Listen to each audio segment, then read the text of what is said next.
құрметті Мұнайлы ауданының тұрғындары, Мұнайлы аудандық орталық кітапханасы және жастар ресурс орталығының қызметкерлері бірлесіп, адалдық алаңы парасат жолы аясында бір ел бір кітап республикалық акция аясында тәуелсіздіктің 30 жылдығына 30 кітап оқу ұсынылған болатын.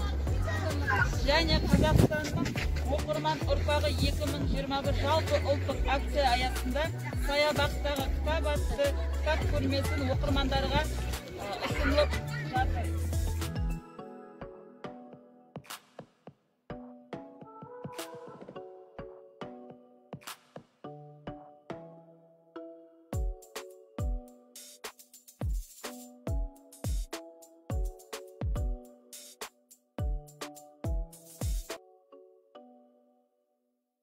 Жасымда ғылым бар деп өзгермедім, пайдасын көре тұра тексермедім.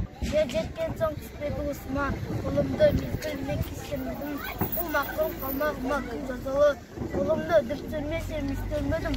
Адамның бір қызығы бала деген, баланы оқытуды жек көрмедім. Баланы медрестеге білдіріп қызмет қылсын шыралсын деп білмедім. Өзім де басқаша өз көрмедім. Қазақта қара сөзге дес бермедім. Еңбегінде білерді еш адам жоқ, түбінде